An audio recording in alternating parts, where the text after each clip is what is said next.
Ça, c'est les huissiers puis les policiers qui cognent de même. Vois-tu?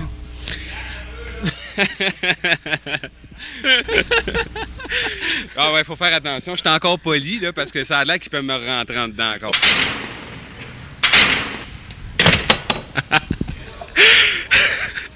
Comment ça va, Mohamed?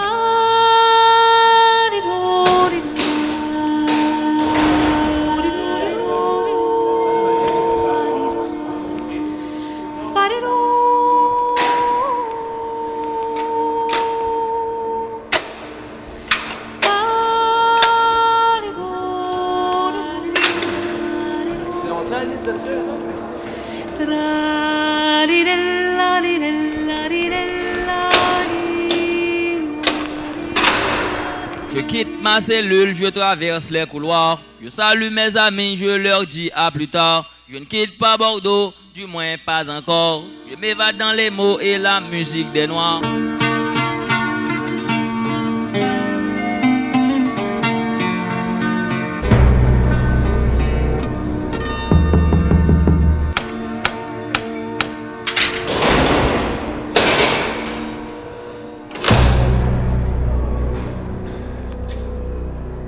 L'étoile de ma vie.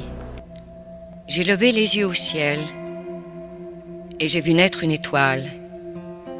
Elle était unique et très belle. Tous les jours, je la contemplais.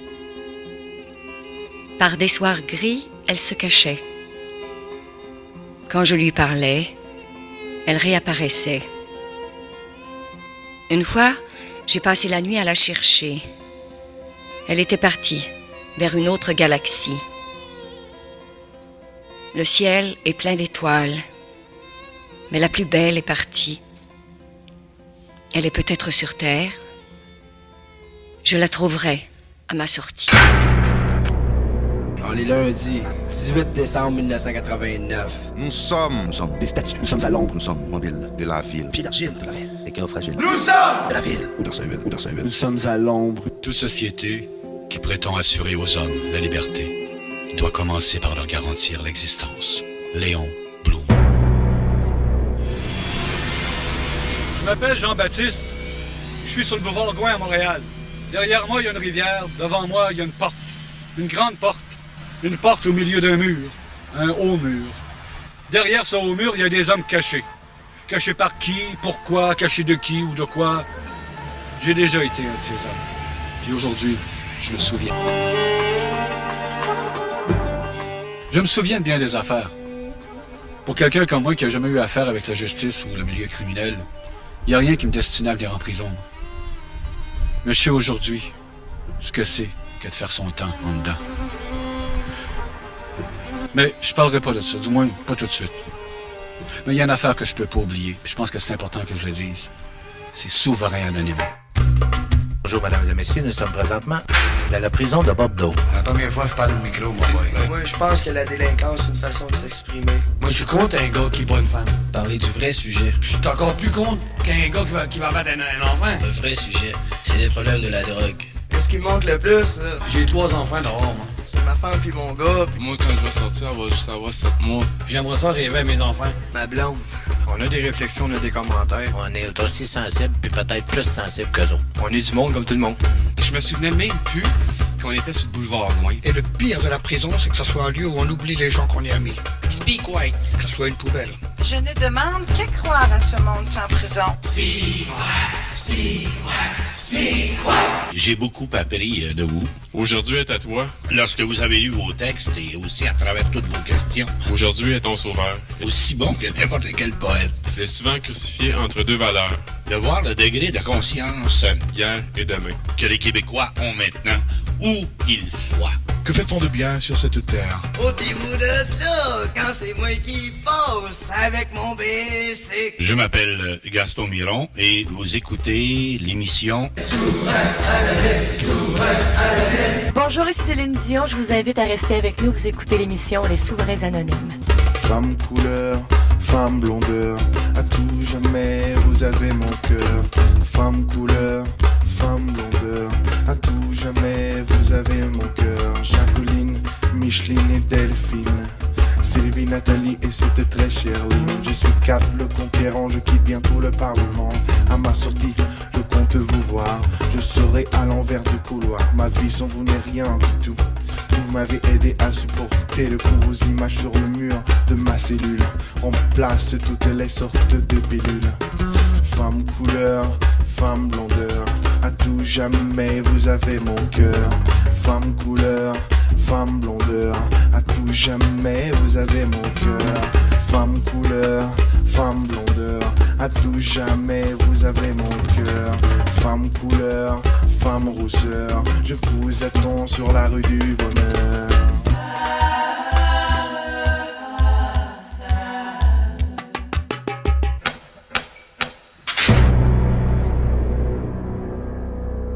Aujourd'hui, je suis avec des souverains anonymes. Et on va parler des plus grandes choses de ce monde, la liberté et même l'amour, tout simplement. Et j'espère bien qu'à la fin, ils accepteront de me faire entrer dans leur monde très fermé, le Gotha des souverains anonymes. Quand j'étais en dedans, je quittais ma cellule, puis je traversais les couloirs. Puis là, je saluais quelques gars, puis je leur disais à plus tard. Je quittais pas Bordeaux. Du moins, pas encore. Mais là, je m'évadais dans les mots. Puis la musique. Toutes sortes de musique, même la musique des Noirs. 7h du match, je me lève pour petit-déj. La poésie m'assiège, toi qui tu regardes, ma libération s'attarde. Prisonnier dans un cauchemar macabre, les murs me regardent. Je deviens instable dans ce zoo, l'ambiance floue, je deviens fou. Ma vie est un roman, ma vie est une chanson. Qui en est l'auteur, ça c'est toute la question. Des questions que je me pose, en vers et en prose. Je vous salue et je vous plaide notre cause. Qu'est-ce que je vois là? C'est lui en personne! Bonjour le scribouillard, c'est Robert. Bienvenue dans le brouillard des souverains anonymes. Bonjour Albert, bienvenue parmi nous, souverains anonymes, c'est Michel le grand cerveau qui te parle. Bonjour Albert, bienvenue de l'autre côté du monde. Bonjour l'humaniste, c'est de la part de Carl, bienvenue au Souverain Anonyme. Et j'espère que vous allez faire quelque chose pour nous autres. Bienvenue à tous les petits génies en herbe, c'est André qui parle. Bonjour Albert, le généticien, moi c'est Danny, alors ça gaze. Salut Albert, tu m'illumines de ta présence. Mon nom c'est Roberto. Salut Albert, c'est le kid qui te parle, puis j'espère que tu vas découvrir ce que tu recherches ici. Bienvenue Albert, mon nom c'est Méo Panché, puis je te dis que t'auras pas le temps de t'ennuyer. Bienvenue aux Souverains Anonymes. Non! Ce n'est pas Albert Einstein! Non! Ce n'est pas Albert Camus! Mieux que ça encore! C'est Albert Jacquard! Bienvenue parmi les Souverains Anonymes!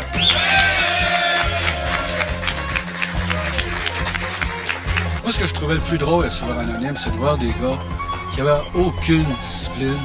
Des gars qui, tu vois, tu sais, de par leur passé, qui se foutaient de tout. Puis là, ils arrivaient à Souverain, là. Puis là, ça se concentrait. Puis là, ça travaillait le texte. Ça répétait, ça s'enfargeait, ça lisait tout croche, ça recommençait. Tu voyais les gars qui se disciplinaient, les gars qui se motivaient. Tu voyais ce qu'un gars qu'on pouvait prendre pour un crotté ou un bon rien, on pouvait sortir en poésie. Comme moi, je trouvais ça remarquable parce que c'était beau. Comment es-tu arrivé dans tes recherches de la cellule biologique à la cellule carcérale pour nous donner ton dernier livre, Un monde sans prison?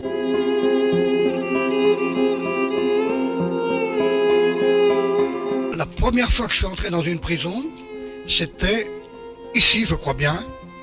En tout cas, c'était une prison au nord de Montréal, au bord d'une rivière. Il n'y en a pas tellement, hein. Donc ça doit être celle-ci, mais j'ai pas le souvenir, c'était à 8 ou 10 ans.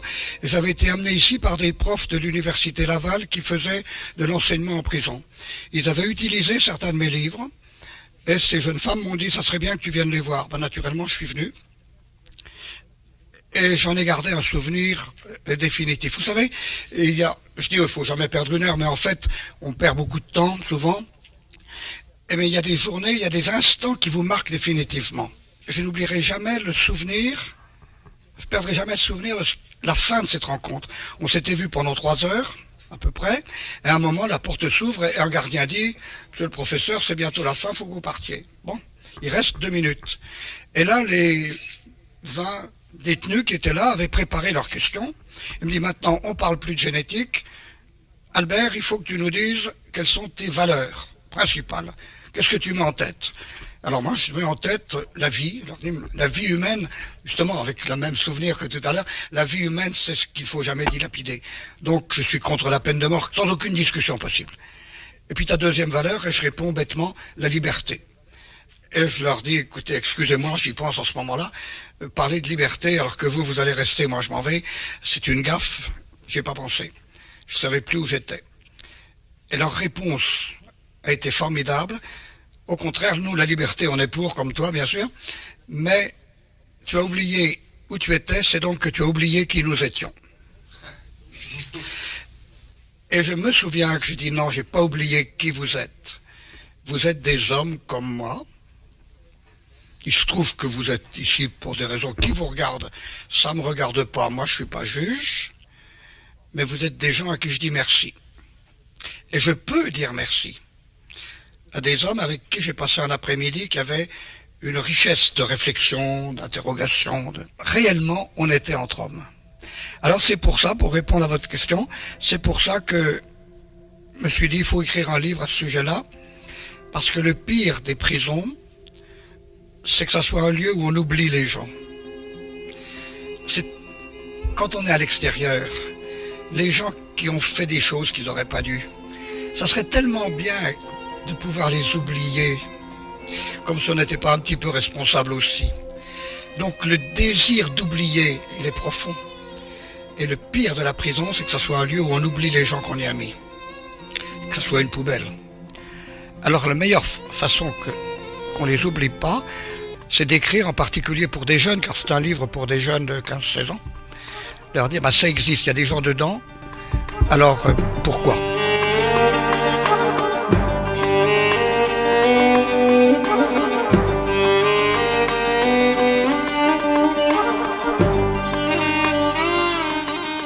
Comme tu écris si bien, Albert, dans ton livre, et je te cite, « Malgré les déclarations officielles qui placent la réhabilitation avant la protection, les mesures concrètes dans les prisons privilégient encore la protection et la sécurité. » Fin de citation. À mon humble avis, un changement de politique n'est pas suffisant s'il n'est pas fondé sur un changement de mentalité et de comportement. Celui des citoyens, celui des médias, celui des politiciens et bien sûr, celui des gardiens. Or aujourd'hui, on demande à un gardien du jour au lendemain d'accompagner un détenu au lieu de le surveiller, sans lui donner les outils nécessaires pour cette nouvelle tâche. Ce n'est pas un petit stage qui va changer sa mentalité et son comportement. Et quand ce même gardien voit dans certains journaux le traitement qu'on fait encore des incarcérés, ça ne l'aide pas beaucoup.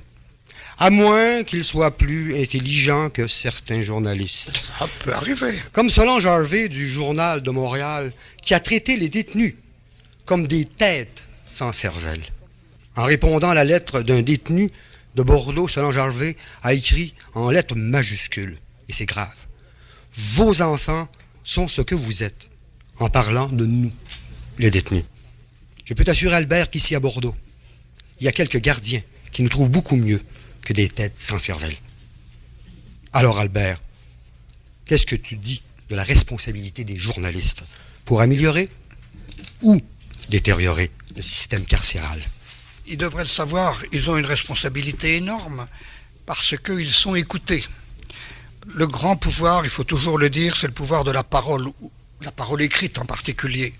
Que de gens, du moment que c'est écrit dans le journal, croient que c'est vrai. La journaliste qui a dit du moment qu'on est en prison, on a une tête sans cervelle, ben elle pourrait se regarder et voir ce qu'il y a dans sa cervelle à elle. Enfin, c'est horrible de dire des sottises pareilles. Ça n'a rien à voir avec l'intelligence. Bon. Ah, tu as l'article là? Vos fils et petits-fils seront ce que vous êtes. Et même les petits-fils, hein. Vos fils et petits-fils seront ce que vous êtes. Alors c'est peut-être ce qu'il y a de plus grave. C'est que justement, elle admet la fatalité. Du moment que vous êtes quelqu'un qui a fait quelque chose de pas bien, nécessairement vos fils et vos petits-fils, et pourquoi pas la suite, fera aussi des choses pas bien. Elle n'a rien compris à la génétique. Encore une fois, cette libération qu'a apporté la compréhension de la génétique est considérable. Bon, tant pis, moi je suis prof de génétique, je vous fais un cours, vous pouvez pas y échapper. En fait, quand je fais un enfant, il se passe quelque chose tel que je ne fais pas, moi, un enfant. Tout ce que je sais faire, c'est des spermatozoïdes. Tout ce qu'elle sait faire, c'est des ovules. Et qui fait mes enfants? Un ovule et un spermatozoïde. Et l'ovule, il est ni intelligent, ni pas intelligent, ni criminel, ni brave type. Il n'est pas un saint, il n'est pas un affreux. Il est quelque chose de tout autre. Si bien que pour le faire comprendre à mes étudiants, je leur dis, pour faire un enfant, faut pas être 2, faut être 4.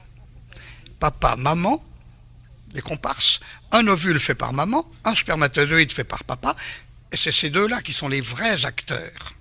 Et par conséquent, on ne devrait plus dire « je fais un enfant », de même qu'on ne devrait plus dire « le soleil se couche ». Quand on dit « le soleil se couche », on dit une sottise, puisque le soleil se couche pas, c'est la Terre qui tourne. Ben oui.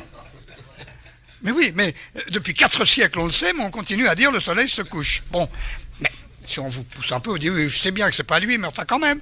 Eh bien, de la même façon, on ne devrait plus dire les enfants que j'ai faits.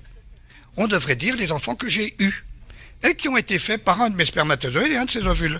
Et du coup, ce que j'ai transmis à mon enfant, du point de vue biologique, après tout ce que vous voulez pour la culture et l'éducation, mais du point de vue biologique, ce que j'ai transmis, c'est la moitié de ce que j'avais reçu.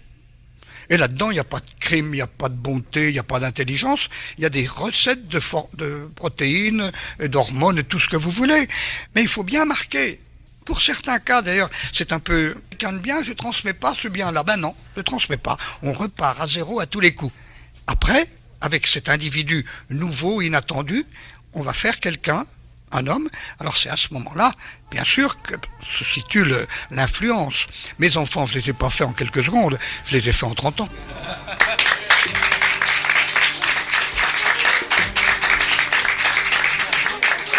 Donc elle a dit des conneries, la demoiselle.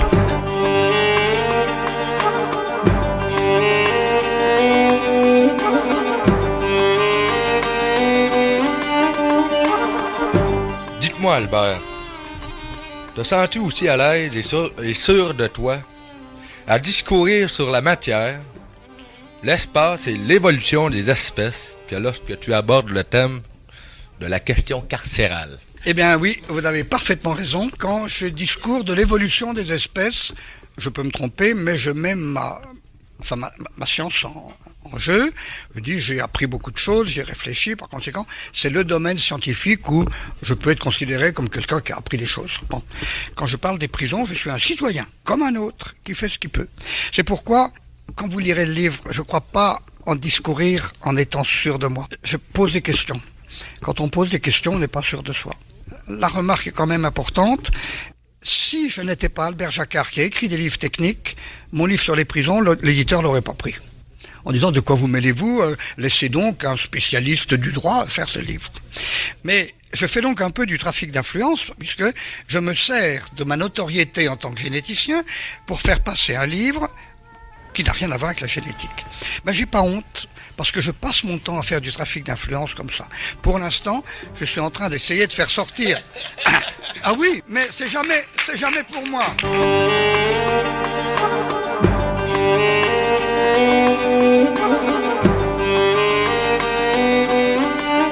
Albert, imagine une panne d'électricité sur une grande avenue à Paris, disons les Champs-Élysées, à 10h du soir. Dans des situations comme celle-là, des actes de pillage se multiplient dans les magasins et les voleurs ne sont pas tous nécessairement des criminels de profession. Ce que je veux dire par là, si la plupart des citoyens ne commettent pas d'actes criminels, ce n'est pas pour des principes de moralité, mais plutôt par crainte de se trouver en prison avec toutes les conséquences que cela représente. Alors, quand tu dis dans ton livre que la crainte de Dieu n'a pas retenu le bras de Caïn, moi je te réponds que la crainte de la prison retient bien des gens de voler une télévision ou un livre d'Albert Jacquard. Parce que le système d'alarme fait inconsciemment allusion au système carcéral. Alors Albert, est-ce que ça te fait plaisir de savoir qu'il n'y a qui volent tes livres parce qu'ils n'ont pas les moyens d'en acheter? Et j'en suis un parmi ceux-là. Au bonheur! Alors rien ne me fait plus plaisir que de penser que quelqu'un a couru un risque pour avoir un de mes livres. Alors je me dis, voilà quelqu'un qui devait y tenir. Parce que il s'est pas contenté de dépenser 35 francs et il a couru le risque peut-être même d'aller en prison. Alors bravo, d'autant plus, j'ai pas grand mérite à ça, que les livres volés dans les librairies, je touche mes droits d'auteur quand même. Mais ils sont pas bien gros, ça doit être 1,50 franc, hein, bon. Indépendamment de ça, le fond de l'affaire, c'était le début, hein. Effectivement, quand on est sûr de l'impunité, le nombre de gens qui piquent, en disant d'ailleurs, de toute façon, si c'est pas moi qui prends, ça sera un affreux qui le prendra. Par conséquent, il vaudrait mieux que ça soit moi qui suis un brave type que le dégoûtant d'à côté qui va... Bon. Et on trouve les meilleurs raisonnements du monde pour devenir voleur.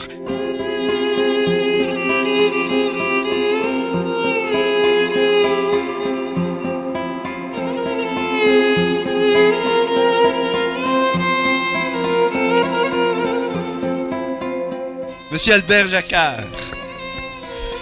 j'attends bientôt un bébé. Et si c'est un garçon, je vais l'appeler Albert. Tu vas me trouver superstitieux, mais j'ai l'impression que les Alberts sont nés pour être utiles à l'humanité. Nous, les souverains anonymes, nous trouvons que ton livre, Un monde sans prison, aura le mérite historique de soulever les contradictions flagrantes de notre démocratie en matière de justice et de système carcéral. J'espère que la conscience de nos politiciens ainsi que celle de leurs électeurs sera ouverte à ta réflexion. Moi, je rêve du jour où l'homme et la femme en prison ne seront que de passage. Au nom de tous mes camarades, les gars de Bordeaux, les filles de Tanguay, je vous déclare souverains anonymes.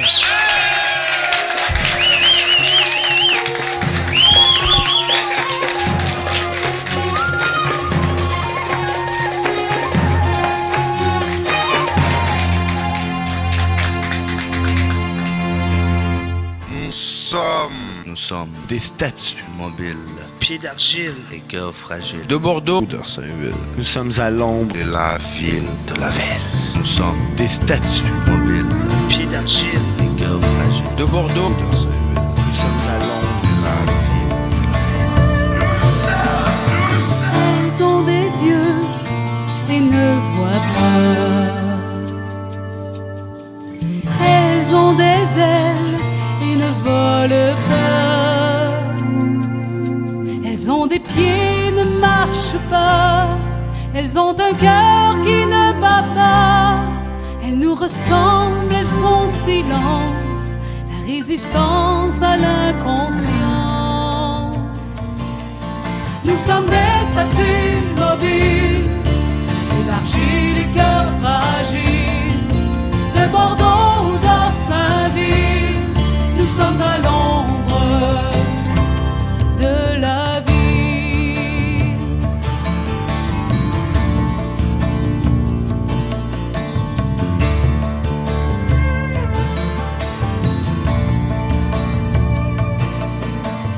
Elles sont de marbre ou de ciment,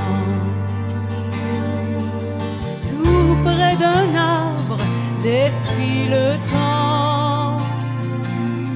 Elles sont de bois ou de métal, comme les croix, comme un signal, signé Rodin ou Vaillancourt, la liberté au fond d'une cour.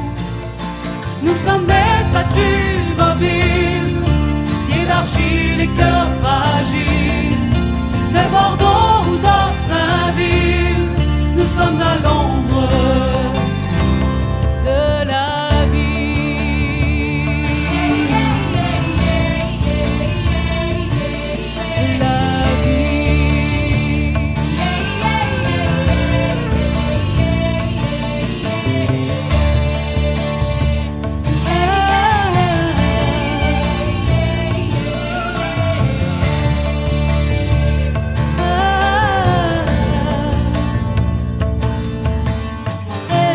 une trace d'éternité, une dédicace et le passé. Je veux les voir dans nos prisons, morceaux d'histoire de nos donjons. Je veux les voir dans nos prisons, que vienne l'art, le temps et l'eau. deviennent là, le temps est long. Nous sommes des statues mobiles, pieds d'argile et cœurs fragiles, de Bordeaux ou d'Orsainville, nous sommes à l'ombre. Nous sommes des statues mobiles, pieds d'argile et cœurs fragiles, de Bordeaux ou d'Orsainville, nous sommes à l'ombre de la vie. De la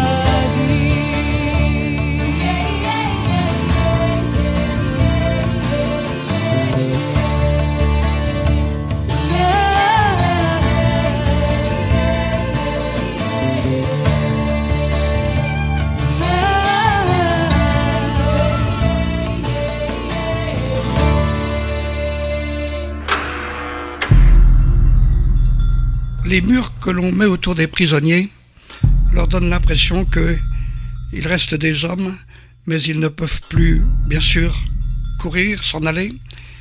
Ils ne peuvent même plus voir, ils ne peuvent même plus parler. Ils peuvent avoir le sentiment qu'ils sont transformés en statues. Et ça, c'est insupportable pour eux.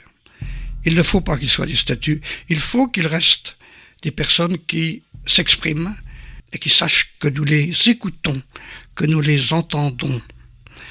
Je crois que c'est le plus important, de leur faire sentir que leur cri est entendu. Ils n'ont pas crié dans le vide, ils ne sont pas dans un désert, ils sont au cœur même de notre société. La présence d'une prison dans une ville est la preuve que quelque chose ne va pas dans la société tout entière et que cette société doit se transformer. Leur cri doit être entendu. Il l'est. Ils arrivent à nous émouvoir, comme ils le font ici. Bonne fête, souverains anonymes! Bonne fête, souverains anonymes! Souverain anonyme, c'est à ton tour C'est à suivre. de te laisser parler d'amour. C'est pas fini, je vous le dis. Bonne fête, souverains anonymes!